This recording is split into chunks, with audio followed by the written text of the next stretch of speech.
Querido amigo, hoje o nosso objetivo é estudarmos Efésios 5, 15 a 21. Este é um texto que ainda trata sobre o andar prático do cristão. Destaca-se logo no início do parágrafo a frase que coordena todo o texto. Vede prudentemente como andais, lá no versículo 15. E essa recomendação, esse apelo, tem razão de ser, pois uma vez que sabemos o que agrada o Senhor, devemos andar de acordo com esse entendimento, utilizando bem o nosso tempo. Muitos gastam tempo e energia fazendo obras que Deus não deseja, ao invés de compreender e praticar a vontade de Deus para suas vidas. Se gastarmos nosso tempo tentando servir ao Senhor de acordo com os nossos planos e não segundo a sua vontade, nos tornamos insensatos. Devemos deixar as coisas carnais, que são passageiras e não edificam, e nos deixar encher pelo Espírito Santo, que é eterno. Para fazer isso, devemos falar uns com os outros com salmos, louvar de coração o Senhor e dar graças a Deus por tudo em nome de Jesus e também nos submetermos uns aos outros no temor de Cristo. Quando vivemos assim, quando andamos assim, quando desprezamos e nos despojamos de tudo que a velha maneira de viver nos oferece, quando não atendemos mais aos convites dos nossos pensamentos e do nosso mundo, certamente estaremos vivendo de modo agradável ao Senhor, como o próprio Paulo nos encorajou em Romanos 8:8. Portanto, os que estão na carne não podem agradar a Deus. Se queremos viver para o louvor da glória de Deus, conforme nós vimos lá no capítulo 1, versículos 6, 12 e 14, devemos discernir qual é a vontade de Deus. E assim, então, para esse conjunto de versículos, o título que proponho é esse: Andar conforme a vontade de Deus. E o texto, então, é Efésios 5, 15 a 21. Andar conforme a vontade de Deus. Mas vamos recordar um pouco. Você deve se lembrar que esse longo trecho, que ainda prossegue até o verso 9 do capítulo 6, ele teve início lá no capítulo 4, versículo 1. E isso ocorre porque nesse longo trecho, Paulo mostra a dignidade que o cristão deve evidenciar nas diversas áreas do seu viver pessoal. Depois de nos mostrar que somos só um no Senhor, depois de mostrar o plano de Deus para a vida da igreja através das pessoas dons, depois de apresentar o comportamento cristão digno no contexto do corpo de Cristo, onde é requerido que todo cristão tenha relacionamentos que edifiquem o corpo, depois de nos chamar a atenção para a necessidade de um viver digno com novos pensamentos, depois de nos mostrar a necessidade de substituirmos antigas condutas pela vida de santidade, depois de mostrar que em nossa nova vida devemos imitar a Deus nosso Pai, e depois de nos mostrar que devemos viver de modo agradável a Deus, agora Paulo nos orienta como desenvolver esse novo estilo de vida numa área bem específica da nossa vida pessoal. Nós temos falado que Efésios trata sobre o propósito de Deus para a igreja, mas a igreja sou eu e você, nós formamos a igreja. Então, qual é essa área de vida pessoal que Paulo trata aqui? Paulo nos encoraja e nos estimula a andarmos conforme a vontade do Senhor. Por isso que ele recomenda no versículo 17, procurai compreender a vontade do Senhor. Como dissemos anteriormente, de modo sintético, Paulo está dizendo que se a degradação dos pagãos é resultado da futilidade dos seus pensamentos, a vida cristã digna depende da aquisição da sabedoria espiritual que só encontramos em Jesus Cristo. E nesse texto ele coloca então mais um elemento que devemos considerar para andarmos de modo digno. Assim como ele escreveu aos Romanos, aos Coríntios e aos Gálatas, Paulo nos mostra aqui em Efésios que quando discernimos a vontade do Senhor, descobrimos que a vida cheia e dirigida pelo Espírito Santo é a única possibilidade de obedecermos essas 7 maneiras de viver que acabamos de mencionar. Eu creio que esse é um caminho para a vida abundante, um caminho para a vida agradável a Deus. Ao discernirmos a vontade de Deus, que é viver sob a influência e a direção do Espírito Santo, vamos, enfim, viver de um modo diferenciado, mostrando a todos o efeito de termos Jesus como nosso Senhor e Salvador. Por isso, em resumo, eu creio que o desafio do texto para nós é o seguinte: todo cristão é desafiado a andar dignamente, compreendendo a vontade de Deus. Eu repito, todo cristão é desafiado a andar dignamente, compreendendo qual é a vontade de Deus. E esse texto nos mostra 5 maneiras de andarmos dignamente, conforme a vontade de Deus. Muito bem. Em primeiro lugar, a vontade de Deus é que andemos com prudência, conforme os versículos 15, 16 e 17. Em primeiro lugar, a vontade de Deus é que andemos com prudência. É um andar cuidadoso. Veja o versículo 15. Nesse verso, o apóstolo Paulo está chamando a atenção para o cuidado que devemos ter em nosso andar. O cristão que deseja andar dignamente não deve nem pode se descuidar. Não deve se envolver e nem contemporizar com o mundo. Em nossa jornada, lutamos contra o mundo pecaminoso, contra a nossa antiga natureza e contra o diabo. São muitos os que vivem imprudentemente, vivem como se a vida fosse constituída só de prazeres passageiros, satisfação carnal, vaidades. Porém, o crente anda como sábio, prudentemente, defendendo-se dos perigos, pois eles querem nos afastar de Cristo. Os perigos causados pelos agentes demoníacos querem nos afastar de Cristo. O andar sensato, ao invés do andar insensato. Esta é a outra proposta de Paulo. Ainda no verso 15, Paulo estabelece um contraste entre andar como nécios e andar como sábios.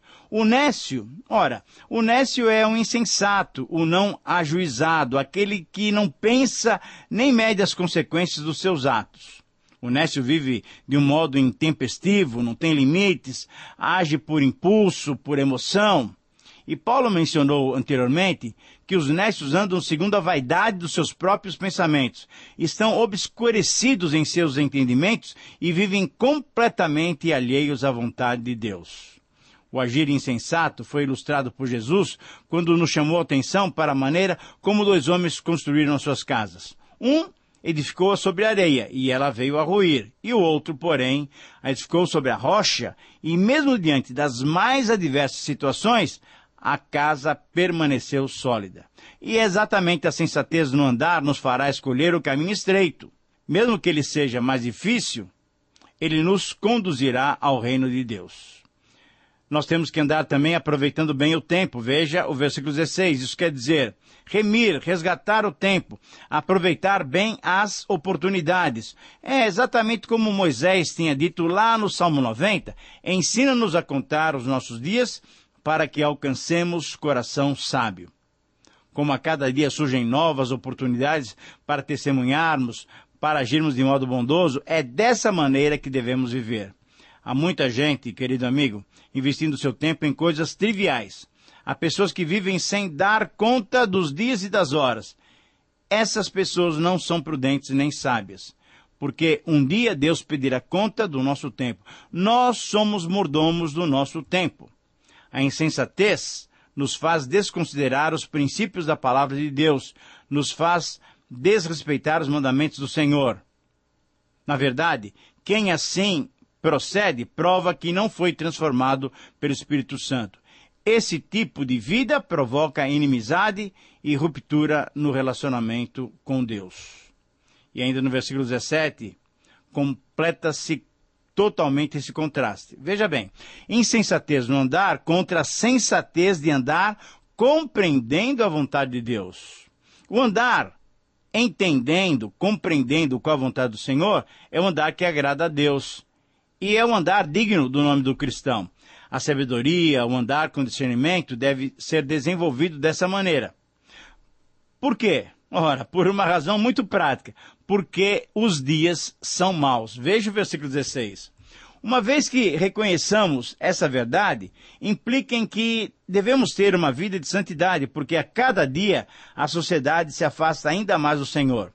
E no nosso trabalho de confrontá-la com a realidade do pecado, temos que demonstrar a toda a sociedade que o nosso viver é um viver diferenciado, é um viver santo. Em segundo lugar, a vontade de Deus é que andemos cheios do Espírito Santo. versículos 18, 19 e 20. E aqui temos uma ordem dupla. Temos uma ordem dupla e 4 processos. Novamente, Paulo apresenta mais essa recomendação, estabelecendo um contraste. A ordem dupla é a seguinte: não se deixem embriagar com o vinho, mas deixem-se ser cheios pelo Espírito Santo. A ordem é clara, porém sempre é bom relembrarmos que, embora esses verbos estejam no imperativo, a voz é passiva, indicando que quem sofre a ação somos nós. Nós não devemos deixar que o álcool nos domine, mas devemos deixar que o Espírito Santo, sim, nos domine. Mas, afinal, qual é essa ordem? Qual é a ordem mais severa? Como entender essas ordens, ou essa ordem dupla? Creio que as duas têm forças iguais. Ambas são imperativas e ambas estão na voz passiva. Portanto, assim como não devemos deixar que o vinho nos domine, da mesma maneira devemos permitir que o Espírito Santo nos encha. A razão de ser dessa ordem dupla é muito clara. A dissolução é perversão, é devassidão e corrupção. E essas são as consequências da vida de uma pessoa que se deixa dominar pelo vinho ou por qualquer bebida alcoólica. A pessoa, sob o efeito do vinho, ou se embriaga pelo vinho e perde o controle de si mesma, ou então ela vira até chacota de outras pessoas. Por outro lado, a pessoa que se deixa controlar pelo Espírito Santo, ao invés de ficar descontrolada, ao invés de ficar fora de si, ela frutifica no Espírito, e um dos aspectos do fruto do Espírito é exatamente o controle próprio, o domínio próprio.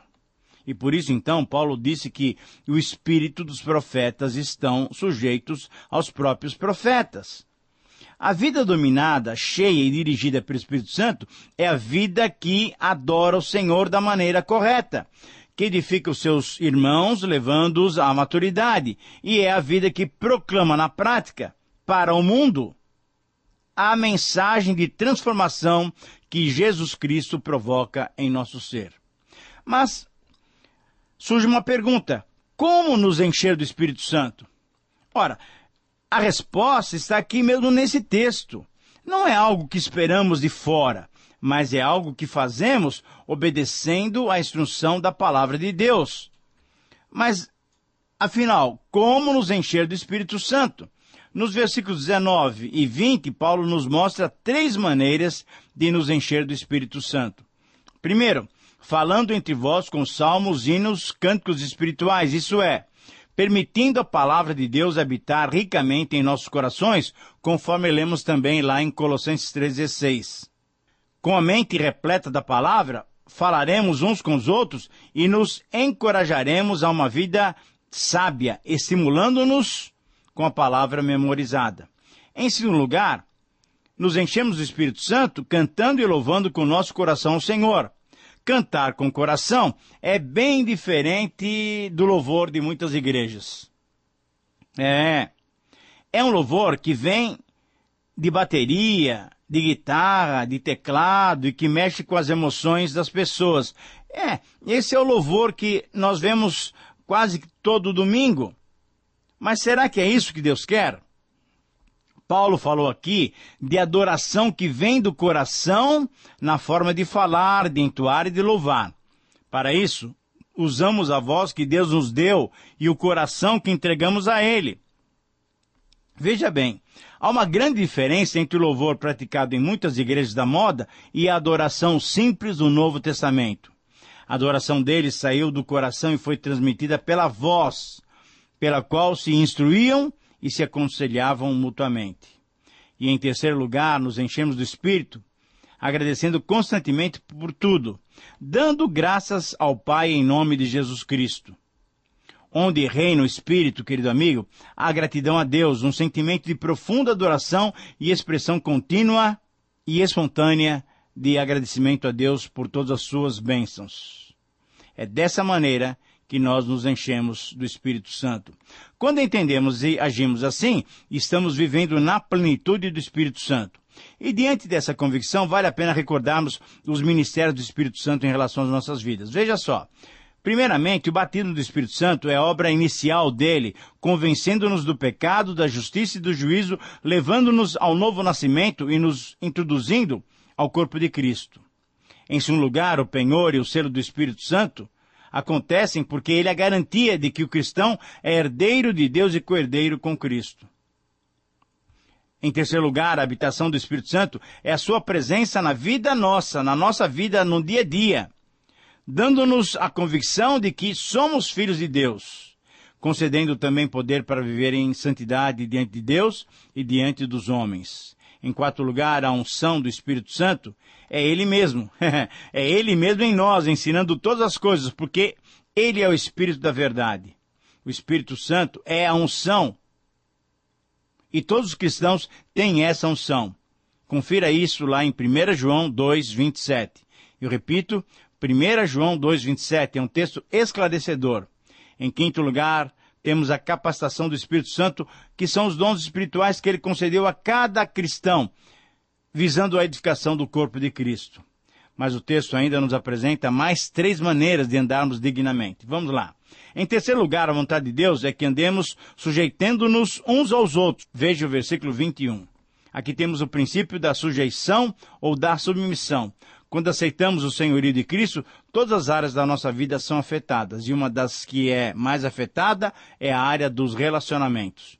Uma pessoa convertida ao Senhor Jesus muda completamente em seu comportamento. E essa mudança ocorre primeiramente no interior, pois a partir dali ela começa a encarar a relação com os outros de uma forma diferente.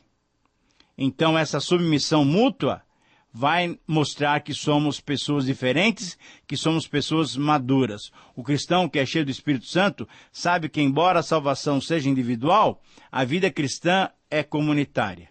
Somos criados em Cristo Jesus para o compartilhamento, para os relacionamentos no corpo de Cristo, e para isso é necessário sujeição e submissão. Em quarto lugar, a vontade de Deus é que andemos em mutualidade, ainda no versículo 21. A reciprocidade e a mutualidade e o genuíno interesse de uns para com os outros nos faz viver em harmonia no corpo de Cristo. Veja bem, a mutualidade é o resultado do princípio da submissão, da sujeição. Esse princípio deve ocupar o nosso interior, e quando isso acontece, a mutualidade é evidenciada. O desejo sincero e a real ambição dos cristãos deve ser viver para servir uns aos outros, pois assim viveu o nosso Senhor, que serviu-nos até morrer por nós na cruz do Calvário. E, finalmente, uma quinta vontade do Senhor, em quinto lugar, a vontade de Deus é que andemos no temor de Cristo. Ainda no versículo 21. Veja como esse versículo 21 é tremendamente importante. Temos então essa última maneira de viver dignamente, conforme a vontade de Deus. Isso é, andando em temor. Andar em temor é andar ou viver, ou nos relacionarmos uns com os outros em harmonia, em amabilidade, em plena comunhão. E vivermos assim pelo temor que temos ao Senhor, pela reverência que temos ao Senhor, é a vontade de Deus para as nossas vidas. Só conseguiremos viver em submissão e sujeição priorizando o nosso irmão por causa do temor a Deus. O cristão que verdadeiramente está submisso ao Senhor não encontra dificuldades em submeter-se ao seu irmão. Na verdade, ele considera primeiramente o que é dos outros, para depois considerar aquilo que é seu. Você deve se lembrar daquela palavra de Paulo orientando os filipenses em Filipenses capítulo 2, versículos 3 e 4. Agimos e nos relacionamos em Cristo, pois Ele é o ambiente de toda a ação da igreja. Querido amigo, podemos então concluir esse nosso estudo entendendo que o desafio do texto para nós é deixarmos que toda a conduta incompatível de nossa vida antes de Cristo seja deixada de lado. Para quê? Para abraçarmos um novo modo de vida, o viver digno de um verdadeiro cristão. Quando andamos dignamente, isso é, compreendendo a vontade de Deus, e quando andamos cheios do Espírito Santo, temos um relacionamento harmonioso com Deus, com os nossos irmãos e até com os não cristãos. Pois bem, nós vimos no estudo de hoje que devemos buscar a vontade de Deus, que devemos ser cheios do Espírito Santo, que devemos nos sujeitar uns aos outros, que devemos viver em mutualidade e que devemos viver no temor do Senhor. Que possamos andar dessa maneira digna para a glória do Senhor. Que o Senhor te abençoe e que o Senhor possa ministrar ao seu coração essas palavras. Na verdade, o Espírito Santo é que vai nos mover a isso. Veja que nós temos orado sempre no início do programa pedindo a iluminação do Espírito Santo, mas também a capacitação para que nós possamos cumprir com as suas determinações. Hoje, nós aprendemos algumas determinações vitais para a nossa vida cristã. Que o Senhor nos dê essa capacitação, a força do seu poder atuando em nós, para que, assim, o nome do Senhor seja exaltado em nosso viver. Um grande abraço, que Deus te abençoe e até o próximo programa.